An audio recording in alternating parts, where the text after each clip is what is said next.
Hello viewers, আশা করি তোমরা প্রত্যেককে ভালো আছো। আমি আবার চলে এসেছি তোমাদের ফিজিক্স ক্লাস নিয়ে। এর আগের ক্লাসে আমরা পিওর রেজিস্টিভ সার্কিট এবং পিওর ইন্ডাকটিভ সার্কিট নিয়ে আলোচনা করেছিলাম। আজকে আমরা পিওর ক্যাপাসিটিভ সার্কিট এবং এসি বর্তনীর অ্যাভারেজ পাওয়ার নিয়ে আলোচনা করব। তো পিওর ক্যাপাসিটিভ সার্কিট শুরু করার আগে আমরা ক্যাপাসিটর সম্পর্কে একটু জেনে নিই যে ধারক কি? ধারক হচ্ছে একটা ব্যবস্থা যার সাহায্যে কোনো পরিবাহীর মধ্যে আমরা তড়িতাধানকে অর্থাৎ চার্জকে সঞ্চয় করে রাখতে পারি এবং ওই পরিবাহীর ধারকত্ব বৃদ্ধি করতে পারি। ধারক হচ্ছে একটা ব্যবস্থা যার সাহায্যে কোনো পরিবাহীর মধ্যে আমরা আধান সঞ্চয় করে রাখতে পারি এবং ওই পরিবাহীর ধারকত্ব বৃদ্ধি করতে পারি। অর্থাৎ দেখে নাও, একটা পরিবাহী রয়েছে, ধরে নাও একটা রয়েছে, দুটো পরিবাহী রয়েছে, একটা ধারক। এখানটায় আমরা ধনাত্মক চার্জ দিলাম প্লাস কিউ, এখানটা ধনাত্মক আধান সৃষ্টি হবে। এই প্লেটে, এই পরিবাহীতে ধনাত্মক আধান হবে।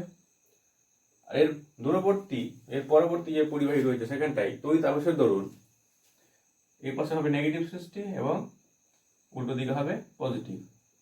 আমরা জানি আধানের ধর্ম, জানি আধান আবেশের দরুন ওর নিকটতম অংশে বিপরীত চার্জ এবং দূরবর্তী অংশে সমচার্জ সৃষ্টি করে। এবার দেখো, এখানটায় একটা বিভব প্রভেদের সৃষ্টি হবে, একটা বিভব প্রভেদ তৈরি হবে ভি। এবার ধারকের একটা বৈশিষ্ট্য কি, যে ওর মধ্যে যে বিভব প্রভেদ সৃষ্টি হচ্ছে সেটা এই আধান কিউ এর সঙ্গে সমানুপাতিক হয়। অর্থাৎ আমরা কিউ এর পরিমাণ বাড়ালে ভি এর পরিমাণ বাড়তে থাকবে। ভি এবং কিউ এদের মধ্যে কি সমানুপাতিক রিলেশন রয়েছে, এদের মধ্যে। এখান থেকে আমরা পেয়ে যাচ্ছি যে কিউ ইকুয়াল টু সিভি, যেখানে সি হচ্ছে এই ধারকের ধারকত্ব। তো এটা যদি একটা ধারক হয় তাহলে আমরা কি কি পেলাম ধারক থেকে, যে ধারকে কিউ পরিমাণ আধান থাকলে এবং যদি সেখানে ভি বিভব প্রভেদ সৃষ্টি হয় বা ভি বিভবের সৃষ্টি হয় তাহলে কিউ ইকুয়াল টু সিভি, এখানে সি হচ্ছে ওই ধারকের ধারকত্ব। এটাই আমাদের, এই রিলেশনটা আমাদের পিওর ক্যাপাসিটিভ সার্কিট করতে গিয়ে কাজে লাগবে। সেই জন্য এটা আগে দেখে নিলাম। এবার যাই, চলো দেখে নিই আমরা পিওর ক্যাপাসিটিভ সার্কিট।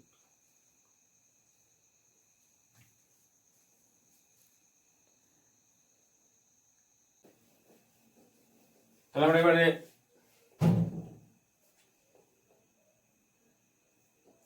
ক্যাপাসিটিভ সার্কিটটা দেখি।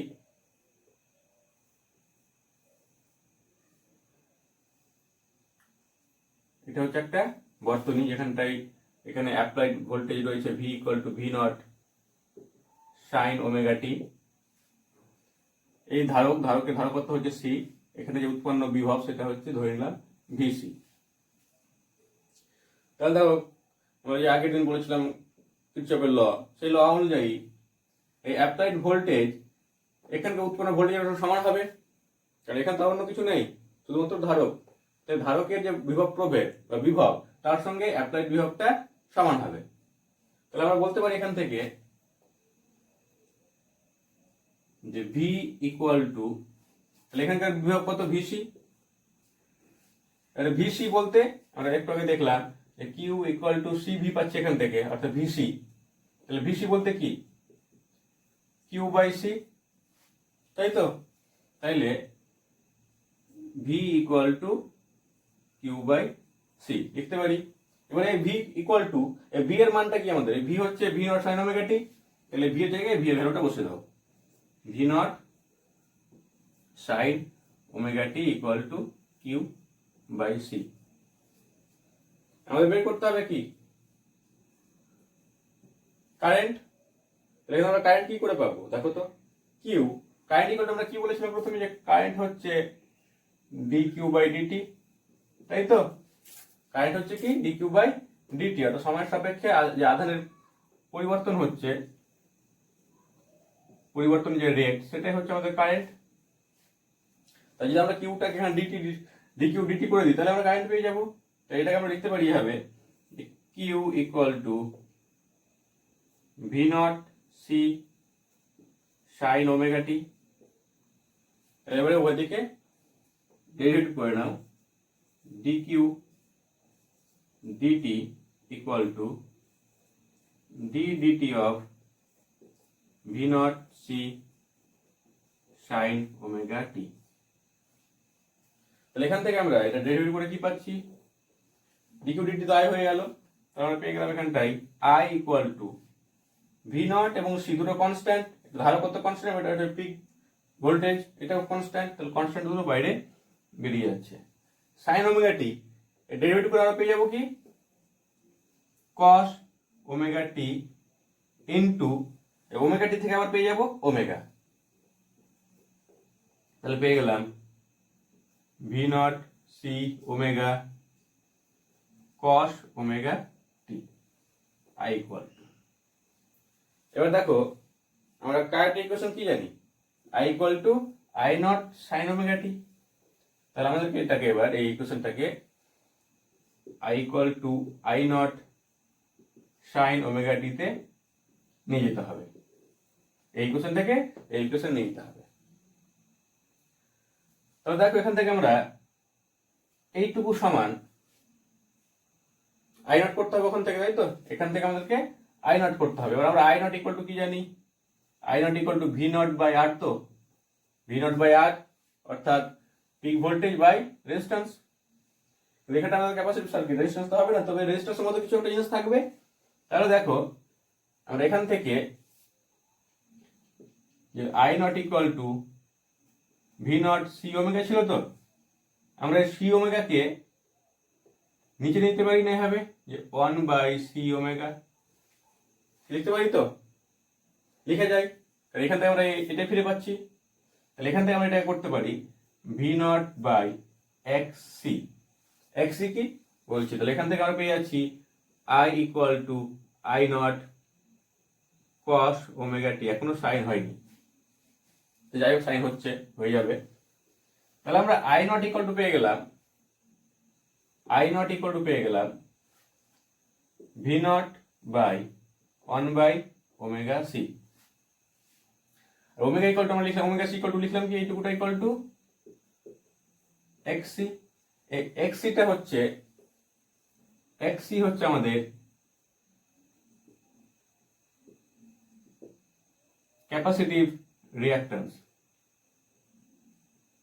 Capacitive reactance. যেমন এর আগের আমরা ইন্ডাকটিভ সার্কিট করতে গিয়ে পেয়েছিলাম এক্সএল, এক্সএল পেয়েছিলাম, এখানটা ক্যাপাসিটিভ সার্কিট আমরা পেয়ে গেলাম এক্সসি। দুটো একই জাতীয়, এটা ইন্ডাকটিভের জন্য, এটা হচ্ছে ইন্ডাক্টরের জন্য, এটা হচ্ছে ক্যাপাসিটিভের জন্য। দুটোরই একক, এই দুটো যেহেতু আর এর মতো আচরণ করছে, দুটোরই একক হয়ে যাবে কি ওম, আর এর মতো। এবার আমাদের এই পার্টটাকে চেঞ্জ করতে হবে। তাহলে দেখো আমরা cos থিটা ইকুয়াল টু কি লিখতে পারি, সাইনে নিয়ে গেলে sine pi by 2 minus theta লিখতে পারি, কিংবা লিখতে পারি sine pi by 2 plus theta. এবার থিটাটা কি ওমেগা টি এর মতো আচরণ করছে, থিটা বলতে ওমেগা টি এখানটায়। তাহলে আমরা কোনটা নেব, দুটোর মধ্যে কোনটা নেব? দেখো এখানটায় আমাদের যে ওমেগা টি রয়েছে কিন্তু পজিটিভ রয়েছে, তো ওটা যদি পজিটিভ দেখে না, আমাদের ওমেগা টিকে পজিটিভ হতে হবে। তাহলে এটাকে আমরা লিখতে পারি এর মতো করে যে cos omega T equal to sine pi by 2 minus omega t, অথবা sine pi by 2 plus omega t. কিন্তু আমাদের যেহেতু এখানটা ওমেগা টি পজিটিভ রয়েছে, তাহলে এখানেও পজিটিভ থাকতে হবে, আর এখানটা ওমেগা টি নেগেটিভ, তাহলে এখানটা আমরা এই টার্মটাকে নেব। তাহলে আমরা এখানটা লিখতে পারি যে I equal to I naught sine pi by 2 plus omega টি। তাহলে ওটা আরেকটু যদি আমরা সাজিয়ে নিই, তাহলে পেয়ে যাচ্ছি ওখান থেকে I equal to I naught sine omega T plus pi by 2 অর্থাৎ 90 ডিগ্রি। এটা হচ্ছে আমাদের ক্যাপাসিটিভ সার্কিটের জন্য অর্থাৎ বিশুদ্ধ ধারকযুক্ত বর্তনীর জন্য কারেন্টের ইকুয়েশন, যেখানে আমরা পেয়েছিলাম, যেখানে আমরা অ্যাপ্লাইড ভোল্টেজ ধরে নিয়েছিলাম কি V equal to V naught sine omega t. এবার দেখো দুটোর মধ্যে এখানকার ফেজ হচ্ছে ওমেগা টি এবং এখানকার ফেজ হচ্ছে ওমেগা টি প্লাস 90, অর্থাৎ কারেন্টের ফেজ এগিয়ে রয়েছে 90 ডিগ্রি অ্যাঙ্গেল করে। তারপরে এখান থেকে বলতে পারি এখানটা কারেন্ট এগিয়ে থাকছে, কিন্তু আমরা আগেরটা যখন আমরা ইন্ডাকটিভ সার্কিট করেছিলাম তখন দেখেছিলাম কি ভোল্টেজটা এগিয়েছিল 90 ডিগ্রি অ্যাঙ্গেলে, তারপর ওখানটায় ভোল্টেজ π/2 অ্যাঙ্গেলে এগিয়েছিল। এবারে যদি আমরা এই ক্যাপাসিটিভ সার্কিটের ফেজার ডায়াগ্রাম করি তাহলে এখান থেকে আমরা কি পেলাম সেটা আগে দেখে নিই। যে সার্কিটে যে আমাদের অ্যাপ্লাইড ভোল্টেজ ছিল সেটা হচ্ছে কি ক্যাপাসিটর যে ক্যাপাসিটর যে ভোল্টেজটা সৃষ্টি হচ্ছে তার সঙ্গে সমান। আর capacitor voltage equal to Q/C, এটা ছিল আমাদের V0 sin ওমেগা টি, এটা হচ্ছে অ্যাপ্লাইড ভোল্টেজ, এখানে পেলাম Q/C। এখানে আমরা Q equal to V0 C omega t পেলাম। তাহলে দরকার হচ্ছে কারেন্ট বের করতে হবে, তাহলে আমরা কি করলাম ওমেগা টিকে কারেন্টের ফর্মে লিখলাম dq dt করে। এখান থেকে পেয়ে গেলাম আমরা I equal to V0 C cos omega t into omega, তাহলে পেয়ে যাচ্ছি V0 C omega cos omega t. যেটাকে আমরা চেঞ্জ করেছি, যেটা এটা আমরা লিখে দিয়েছি যেখানে I নট ইকুয়াল টু কি I নট বসেছি কোথায়, এইটুকুকে চেঞ্জ করে আমরা I নট নিয়ে এসেছি। তাহলে I নট ইকুয়াল টু আমরা পেয়ে গেছি এখানটায় V0 বাই XC। XCটা হচ্ছে কি ক্যাপাসিটিভ রিঅ্যাকট্যান্স। তাহলে আমরা এখানটা কারেন্ট পেয়ে গেলাম। কারেন্টটা দেখলাম যে আমরা যে ভোল্টেজ অ্যাপ্লাই নিয়েছিলাম, যে আমাদের সোর্সে যে ভোল্টেজ ছিল সেই ভোল্টেজ থেকে কারেন্ট আমাদের 90 ডিগ্রি অ্যাঙ্গেলে এগিয়ে রয়েছে। এবারে দেখে নিই আমরা এখানকার ফেজার ডায়াগ্রামটা কি মতো হবে।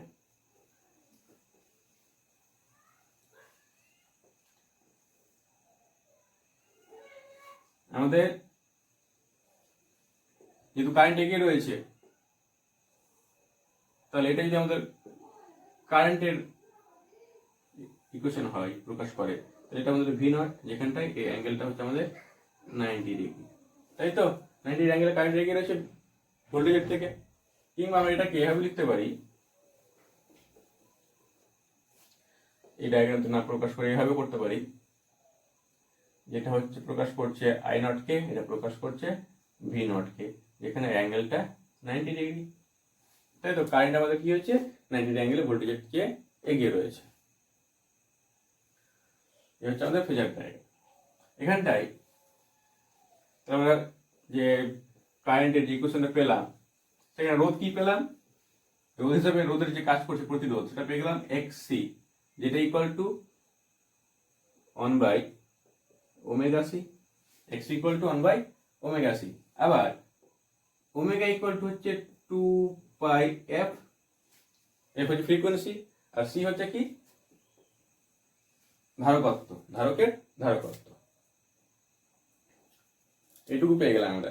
তাহলে XC এর একক কি হবে, XC অর্থাৎ XC XL এগুলো সবই কাজ করছে কি রোধ হিসাবে আর এর মতো, সবটাই বাধা, সবটাই প্রতিরোধ হিসাবে কাজ করছে, তো সবটার একক হয়ে যাবে একই ওম, সবটার একক হয়ে যাবে ওম। তাহলে আমরা তিনটে বর্তনী করলাম, একটা হচ্ছে পিওর রেজিস্ট্যান্স যেখানে শুধুমাত্র আর ছিল, একটা করলাম কি পিওর ইন্ডাক্ট্যান্স যেখানটা শুধুমাত্র এল ছিল, আর করলাম পিওর ক্যাপাসিটিভ সার্কিট যেখানে শুধুমাত্র সি রয়েছে। তাহলে এই তিনটা থেকে আমরা কি কি জিনিস পেলাম, এই তিনটা থেকে আমরা কি কি পেলাম, আমি মুছে দিলাম এটা, তোমরা তুললে পজ করে আগে দিয়ে থেকে তুলে নিও। তাহলে দেখো আমরা এখানে তিনটা থেকে কি পেলাম, এখানটা পেলাম যে কারেন্ট এবং ফেজ দুটো, কারেন্ট এবং ভোল্টেজ দুটো একই ফেজে চলছিল, একই দিকে, দুটো সময়ের সঙ্গে একই দিকে চলছিল। এখান থেকে আমরা অ্যাপ্লাইড ভোল্টেজ নিয়েছিলাম V equal to V0 sin omega t, current কি ছিল আমাদের I0 sin ওমেগা টি, দুটো একই ফেজ, তাই তো। I0 ছিল আমাদের কি V0 বাই R, আমরা পেয়েছিলাম রেজিস্টিভ সার্কিট থেকে। ইন্ডাকটিভ সার্কিট থেকে কি পেয়েছিলাম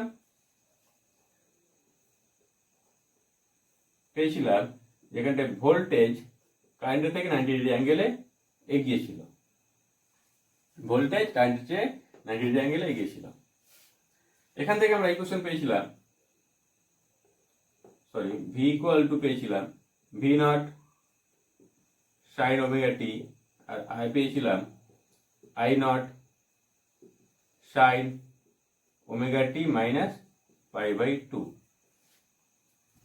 এখান থেকে আই নট পেয়েছিলাম V naught by X L, যেখানটায় এক্স এল ইকুয়াল টু ছিল আমাদের ওমেগা এল, আর omega equal to 2 pi F. এখানটায় এক্সএল কে বলা হয়েছিল কি ইন্ডাকটিভ রিঅ্যাক্ট্যান্স, ইন্ডাকটিভ রিঅ্যাক্ট্যান্স। এখন করলাম আমরা পিওর ক্যাপাসিটিভ সার্কিট। এখানে কি পেলাম, এখান থেকে পেলাম যে আমাদের কারেন্ট ভোল্টেজের চেয়ে 90 ডিগ্রি অ্যাঙ্গেলে এগিয়ে রয়েছে, কারেন্ট এগিয়ে রয়েছে। এখানে কারেন্ট পিছিয়ে ছিল 90 ডিগ্রি অ্যাঙ্গেল, কিন্তু ওখানটা এগিয়ে রয়েছে। ইকুয়েশনগুলো কি ছিল, এখানে আমরা পেয়েছিলাম V equal to V naught sine omega t, আর আই ইকুয়াল টু পেয়েছি I naught sine omega T plus pi by two. এখান থেকে আমরা আই নট পেলাম V naught by X C. এখানে এক্স সি হচ্ছে ক্যাপাসিটিভ রিঅ্যাক্ট্যান্স।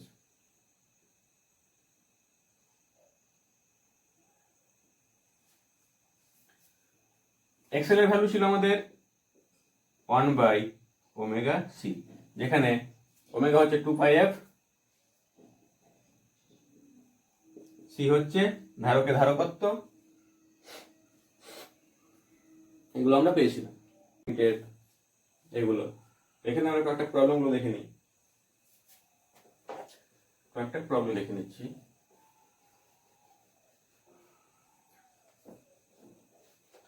ধরে নাও তোমাদেরকে একটা ইকুয়েশন দিয়ে দিয়েছে, এটা অর্থাৎ একটা বর্তনী বলে দিয়েছে, একটা বর্তনী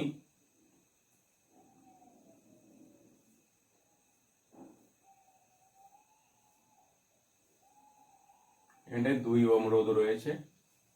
এখানটায় অ্যাপ্লাইড সোর্স ভি এর যে ইকুয়েশন সেটা আমাদের বলেনি, বের করতে বলেছে, আর কারেন্টের ইকুয়েশন বলে দিয়েছে যে I equal two 10 sine omega 100 pi টি। আমাদের কি দিয়েছে বর্তনীতে, রোধ বলে দিয়েছে 2 ওহম, কারেন্ট ইকুয়েশন বলে দিয়েছে 10 সাইন 100 পাই টি। আমাদের বলেছে ভি এর ইকুয়েশন বের করতে।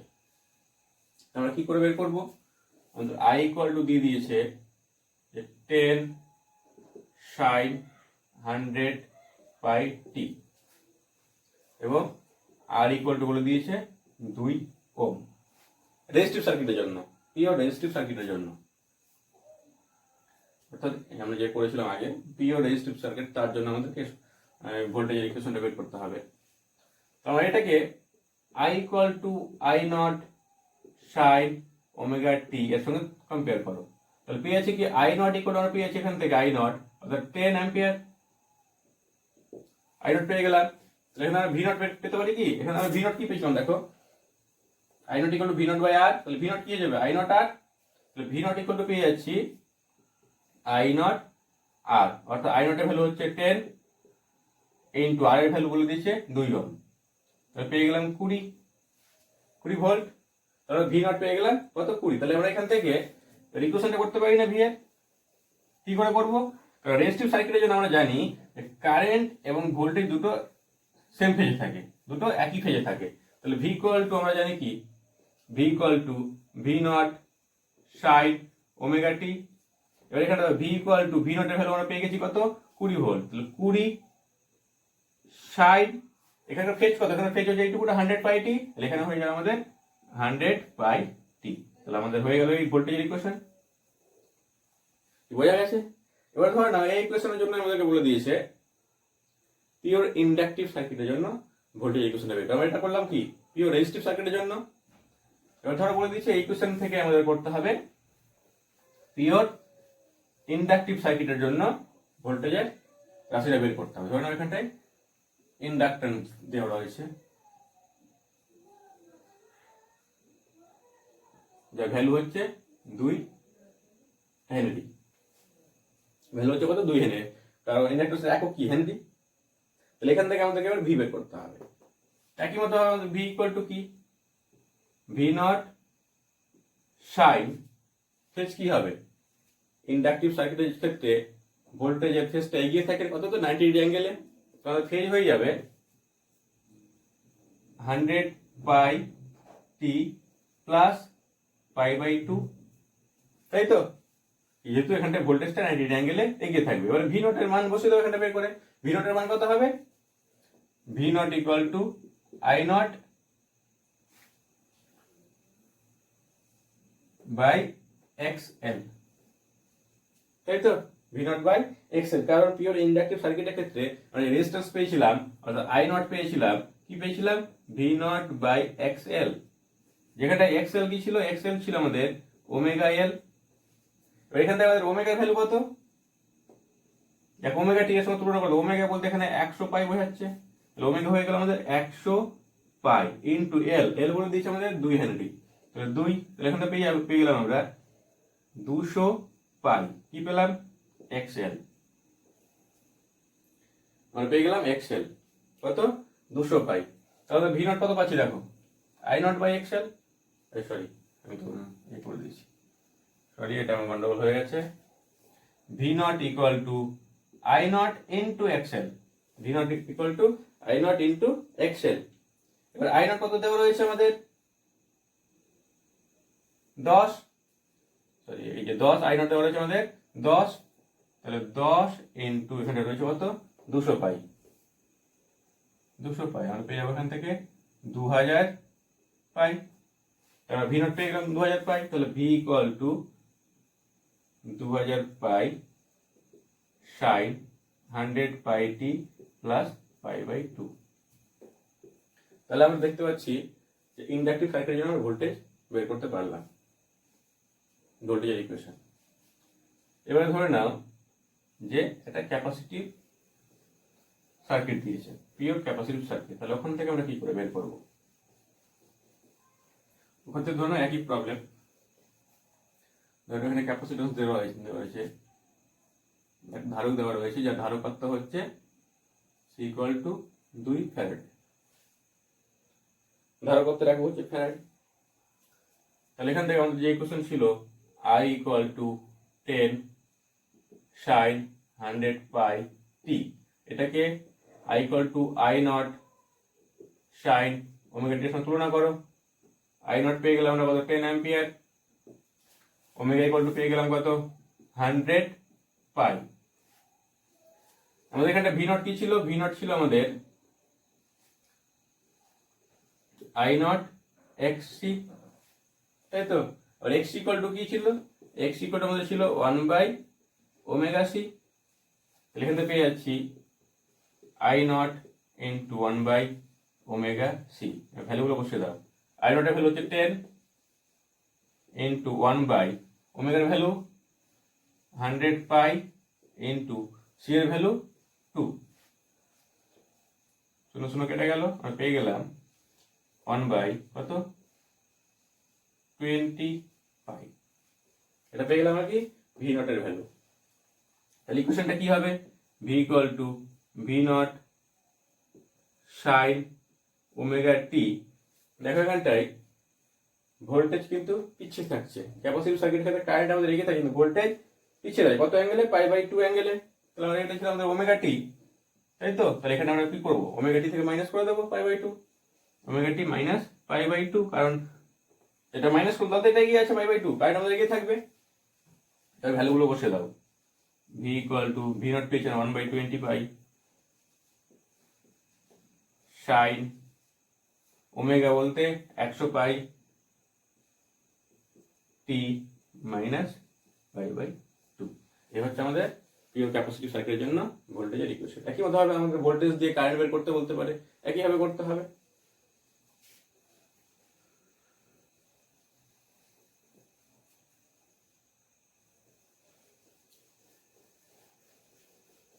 আমরা আবার পিওর রেজিস্টিভ সার্কিটের জন্য দেখেছিলাম পাওয়ার, যে অ্যাভারেজ পাওয়ার পেয়েছিলাম আমরা VRMS ইন্টু IRMS, তাই তো। আবার পিওর ইন্ডাকটিভের জন্য পেয়েছিলাম, এটা যে রেজিস্টিভ সার্কিটের জন্য আর লিখলাম।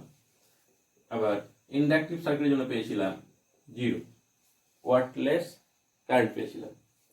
এটা যেভাবে বেরিয়েছিল আমাদের ওয়াটলেস কারেন্ট, ঠিক একই মতো ভাবে পিওর ইন্ডাকটিভ সার্কিটের ক্ষেত্রে আমরা পেয়ে যাব এখানকার পাওয়ারটা 0। আমরা প্রত্যেকটা আলাদা আলাদা করে পাওয়ার বের করেছিলাম, এটাও একই মতো ভাবে এর মতো করে বেরিয়ে যাবে। তো প্রত্যেকটা আমরা আলাদা আলাদা করে পাওয়ারগুলো বের করেছিলাম। আমরা এরকম একটা বেসিক ইকুয়েশন পেতে পারি না যে এখান থেকে আমরা প্রত্যেকটা জন্য পাওয়ার পেতে পারি, একটা বেসিক ইকুয়েশন পেয়ে গেলাম, সেখান থেকে প্রত্যেকটা সার্কিটের জন্য আমরা পেয়ে যাবো পাওয়ারটা। দেখি এরকম কিছু পাওয়া যায় কিনা। হবে, অবশ্যই হবে কিছু, যেখানে প্রত্যেকটার জন্যই আলাদা আলাদা করে পাওয়ার বের করার কোনো প্রয়োজন পড়বে না, একটা ইকুয়েশন থেকে পেয়ে যাবো। আচ্ছা, ধরে নাও V equal to V0 sine omega t একটা ইকুয়েশন, এবং I equal to I0 sine omega T plus phi ধরলাম, একটা কনস্ট্যান্ট ফেজ ডিফারেন্স রয়েছে। আমরা ধরে নিলাম যে দুটো ইকুয়েশনের মধ্যে কারেন্ট এবং ভোল্টেজের মধ্যে একটা ফাইয়ের ফেজ ডিফারেন্স রয়েছে। যদি একটা রেজিস্টিভ সার্কিট হয় তাহলে ফাই 0 হয়ে যাবে, কারণ রেজিস্টিভ সার্কিটের কোনো ফেজ ডিফারেন্স থাকে না, ফাই 0 হয়ে যাবে। যদি ইন্ডাকটিভ সার্কিট হয় তাহলে ফাই নেগেটিভ হয়ে যাবে, কারণ এখানে ভোল্টেজ এগিয়ে থাকবে, তাহলে ফাইয়ের ভ্যালু নেগেটিভ পেয়ে যাবো। যদি ক্যাপাসিটিভ সার্কিট হয় তাহলে ফাইয়ের ভ্যালু পজিটিভ পাবো, কারণ এখানে কারেন্ট এগিয়ে থাকবে। ক্যাপাসিটিভ সার্কিটের ক্ষেত্রে কারেন্ট এগিয়ে থাকে, তাহলে ফাইয়ের ভ্যালুটা হয়ে যাবে কি আমাদের পজিটিভ। আমরা ধরে নিলাম একটা যে কনস্ট্যান্ট ফেজ রয়েছে, ফেজটা হচ্ছে ফাই। আর এখান থেকে আমরা দেখে নিই পাওয়ার কি পেতে পারি। তো পাওয়ার ইকুয়াল টু আমরা কি জানি, VI, তাই তো। পাওয়ার ইকুয়াল টু VI, অর্থাৎ V0 সাইন ওমেগা টি ইন্টু I0 সাইন ওমেগা টি প্লাস ফাই। এখান থেকে V0 I0 কনস্ট্যান্ট বেরিয়ে গেল, এখানে আমাদের থাকলো সাইন ওমেগা টি, এখানটায় সাইন ওমেগা টি প্লাস ফাই। এই পার্টটা দেখো তোমরা, এটা সাইন A প্লাস বি এর সূত্র হয়ে যাচ্ছে না, সাইন A প্লাস বি, তাহলে ওই সূত্রে এটাকে ভেঙে দেবো। তাহলে V0 I0 সাইন ওমেগা টি, এটা আমরা ভাঙলে সূত্রে ভাঙলে পেয়ে যাবো যে সাইন ওমেগা টি cos phi plus cos omega টি সাইন ফাই। এরপরে V0 I0 এই সাইন পার্ট দিয়ে পুরো গুণ হয়ে যাবে, তো এটাকে বাইরে রেখে দিলাম, এটা দিয়ে গুণ করে দিচ্ছি। তাহলে এখানটা পেয়ে যাচ্ছি আমরা সাইন স্কোয়ার ওমেগা টি cos phi plus sine omega টি কস ওমেগা টি সাইন ফাই। এবার দেখো এখানটাই সাইন ওমেগা টি কস ওমেগা টি, যেখানে আমরা একটা উপর নিচে 2 দিয়ে গুণ ভাগ করে দিই, তাহলে কি পেয়ে যাবো 2 সাইন থিটা কস থিটা হয়ে যাচ্ছে না, অর্থাৎ 2 সাইন থিটা কস থিটার সূত্র কি সাইন 2 থিটা, তাহলে ওই সূত্র পড়ে যাবে ওখানটায়। তাহলে এখান থেকে আমরা লিখতে পারি যে V0 I0 sine square omega টি cos phi plus 1/2 sine 2 omega টি সাইন ফাই। এটা আমরা পেলাম কি পাওয়ার কোন একটা টাইমের জন্য। এবার আমরা বের করবো কি অ্যাভারেজ পাওয়ার। এবার আমরা এর জন্য বের করবো অ্যাভারেজ পাওয়ার। আমরা একটা অ্যাভারেজ পাওয়ার মানে অর্থাৎ অ্যাভারেজ বের করার সূত্র বলেছিলাম, যার বের করবো অর্থাৎ পি অ্যাভারেজ বের করলে আমাদের পি এর জন্য ইন্টিগ্রেশন করতে হবে এবং টাইমের সাপেক্ষে। এর মধ্যে একটা ইকুয়েশন দিয়েছিলাম প্রথম ভিডিওতে, প্রথম ক্লাসে। এর মতো যদি করতে চাই তাহলে আমাদের অনেক লেন্দি হয়ে যাবে, ইকুয়েশনটা অনেক বড় হয়ে যাবে। আমরা এই মতো না করে একটু আলাদাভাবে করছি। দেখো অ্যাভারেজকে আমরা এখানে বার দিয়ে লিখতে পারি যে পি বার পি অ্যাভারেজ। তো পি অ্যাভারেজ ইকুয়াল টু আমরা এদিকে পেয়ে যাচ্ছি কি V naught I naught sine square omega T cos phi plus half sine 2 omega T sine phi. এই গোটাটার অ্যাভারেজ, তাই তো? পি এর অ্যাভারেজ বলতে গোটাটার অ্যাভারেজ।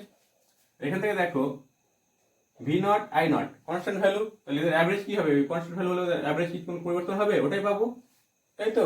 যেহেতু কনস্ট্যান্ট ভি নট কি আমরা বলেছিলাম এই গ্রাফের ক্ষেত্রে, যেটা হচ্ছে আমাদের ভি নট, এটা যদি কনস্ট্যান্ট ভ্যালু তাহলে তো এর কোনো অ্যাভারেজ পাওয়া যাবে কি? এটা তো সবসময় একই থাকবে, কনস্ট্যান্ট থাকবে। একই কথা আই নট বলেছিলাম কনস্ট্যান্ট, তাহলে সবসময় একই থাকবে, ওদের কোনো পরিবর্তন হবে না। এবারে দেখো সাইন স্কোয়ার ওমেগা টি এর অ্যাভারেজ ভ্যালু কত হবে? দেখো স্কোয়ার টার্ম নিয়ে যদি কিছু থাকে সাইন স্কোয়ার ওমেগা টি বা কস স্কোয়ার ওমেগা টি নিয়ে, তাহলে স্কোয়ার টার্মের অ্যাভারেজ করতে গেলে আমরা সবসময় হাফ পেয়ে যাবো। অর্থাৎ যখন সাইন স্কোয়ারে করি, সাইন স্কোয়ার থিটার অ্যাভারেজ বের করি, তাহলে আমরা পেয়ে যাবো হাফ। যদি কস স্কোয়ারে করি কস স্কোয়ার থিটা, তাহলে আমরা পেয়ে যাবো কত? হাফ। কিন্তু যদি স্কোয়ার বাদ দিয়ে টার্ম থাকে, যেমন এই যে সাইন 2 ওমেগা টি অর্থাৎ সাইন 2 থিটা বা সাইন থিটা, অর্থাৎ সাইন থিটা বা সাইন 2 থিটা, এরকম কোনো টার্ম থাকলে আমরা পেয়ে যাবো ওখানটা অ্যাভারেজ 0। সাইন বা কস থিটা বা কস 2 থিটা হলে ওখান থেকে আমরা পেয়ে যাবো অ্যাভারেজ 0। তাহলে ওই এই মানটা মনে রাখবে, কারণ ওই আমাদের সূত্র ধরে করতে গেলে অনেক বড় হয়ে যাবে, লেন্দি হয়ে যাবে প্রসেসটা। তাহলে এই ভ্যালুগুলো পুট করে দেবো এবার। তাহলে এখান থেকে আমরা পেয়ে যাচ্ছি কত? অ্যাভারেজ করে হাফ। এখানে আমরা অ্যাভারেজ করে পেয়ে গেলাম কত? Half. Cos phi, cos phi এর কি হবে? দেখো ফাই যেটা ছিল আমাদের এটা ফেজ ডিফারেন্স ছিল, কনস্ট্যান্ট। ফেজ ডিফারেন্স সবসময় কনস্ট্যান্ট থাকবে, সময়ের সাপেক্ষে ফেজের কোনো পরিবর্তন হবে না এখানটায়। তাহলে ফাই যেহেতু কনস্ট্যান্ট ভ্যালু, তাহলে এটা কি কস ফাইটা আমরা পেয়ে যাবো একটা কনস্ট্যান্ট ভ্যালু। এর অ্যাভারেজ কি আমরা কি পেয়ে যাবো? কনস্ট্যান্ট ভ্যালুর অ্যাভারেজ ওটাই হয়ে যাবে কস ফাই। প্লাস এখানটায় দেখো হাফ, আমি কি বললাম? এর অ্যাভারেজ করতে আমরা পেয়ে যাবো 0 ইনটু এটা কনস্ট্যান্ট ভ্যালু সাইন ফাই। তাহলে পুরো টার্মটা 0 সঙ্গে গুণ করে 0 হয়ে যাচ্ছে। তাহলে আমি পেয়ে গেলাম কি V naught I naught half cos phi. এই হাফটাকে আমি এভাবে না লিখে এভাবে লিখতে পারি। এবারে এই 2টাকে আমি √2 ইনটু √2 আকারে ঢোকাতে পারি দুটোর নিচে, ইনটু কস ফাই। এবার দেখো V naught by √2 I naught by √2 এগুলো কি? ভি নট বাই √2 এটা হয়ে যাচ্ছে না ভি আর এম এস, এবং আই নট বাই √2 এটা হয়ে যাচ্ছে কি I R M S, into পেয়ে গেলাম কস ফাই। এটা হচ্ছে আমাদের এসি বর্তনীর জন্য একটা অ্যাভারেজ ভ্যালুর ইকুয়েশন। এই ইকুয়েশন থেকে মুছে দিচ্ছি, তোমাদের ভিডিও পজ করে তুলে যদি তোলার ইচ্ছে থাকে তোমাদের, যদি ভাবো তুলবে তাহলে দেখো আমরা পেয়ে গেলাম এসি বর্তনীর জন্য একটা অ্যাভারেজ পাওয়ার। যে ইকুয়েশনটা বেসিক ইকুয়েশন হচ্ছে এটা। এই ইকুয়েশন থেকে আমরা সমস্ত কিছু বের করতে পারবো। এবার দেখে নিই আমরা ইকুয়েশন থেকে আমি বললাম সমস্ত কিছু বের করতে পারবো। আগের যে তিনটে করেছি আমি circuit, pure resistive circuit, pure inductive circuit এবং পিওর ক্যাপাসিটিভ সার্কিট, ও তিনটের জন্য এখানে পাওয়ারটা আমরা ভ্যারি করছি কিনা। দেখো রেজিস্টিভ সার্কিটের জন্য আমি পি আর লিখছি, যে পি আর, ওখানে আমরা কি পেয়েছিলাম? দেখো এখান থেকে পাচ্ছি V R M S, I R M S. আর পিওর রেজিস্টিভ সার্কিট আমি কি বলেছিলাম? যে ভোল্টেজ এবং কারেন্ট দুটো একই ফেজে আছে, সেম ফেজে আছে, ওখানে ফেজে কোনো পরিবর্তন হচ্ছে না। তো ফেজের পরিবর্তন যদি না হয়, তাহলে যে অ্যাঙ্গেল ফাই সেটার ভ্যালু কত? 0টা। যেহেতু দুটো ভোল্টেজের দিকে যাচ্ছিল, কারেন্টও সেদিকে যাচ্ছিল, একই ফেজে ছিল, ওদের মধ্যে তাহলে অ্যাঙ্গেল কত? ফেজের অ্যাঙ্গেল 0 ডিগ্রি। তাহলে cos 0 বসলে কত হয়ে যাবে? 1। তাহলে আমরা পেয়ে যাচ্ছি পিওর রেজিস্টিভ সার্কিটের জন্য অ্যাভারেজ ভ্যালু ভিআরএমএস আইআরএমএস। এটা হচ্ছে পিওর রেজিস্টিভ সার্কিটের জন্য। মিলে গেছে? এবার তাহলে দেখে নিই পিওর ইন্ডাকটিভ সার্কিটের জন্য। ধরে নিলাম ওখানে পিওর ইন্ডাকটিভ সার্কিটের পাওয়ারটা হচ্ছে পিএল। তাহলে এর ভ্যালু কি হচ্ছে? V RMS IRMS.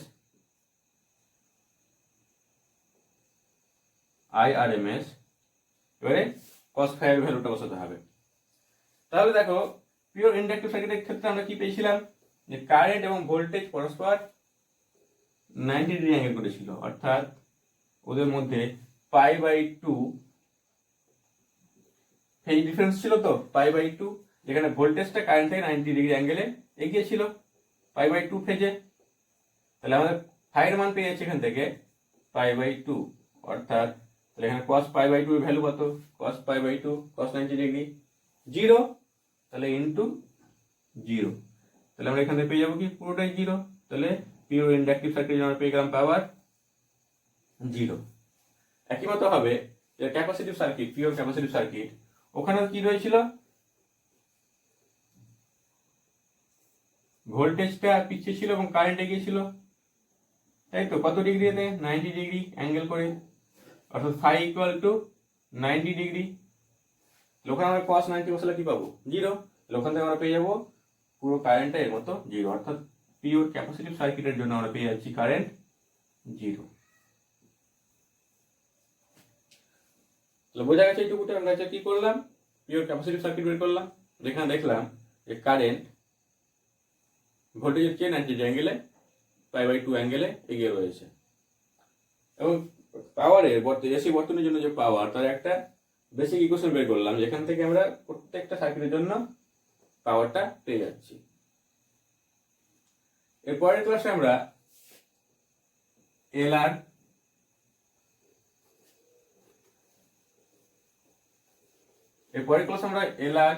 এবং সিআর বর্তনী নিয়ে আলোচনা করব। এলআর এবং সিআর বর্তনী নিয়ে, আর তারপরে হবে এলসিআর। এখানটা একটা ক্লাস পুরো লাগবে, এই দুটো নিয়ে একটা আলোচনা করবো এর পরের ভিডিওতে। তো তোমরা এই ভিডিওটা দেখো, যদি কোনো সমস্যা হয় তো অবশ্যই কমেন্ট করে জানাবে, আমি আরো ভালো করার চেষ্টা করব।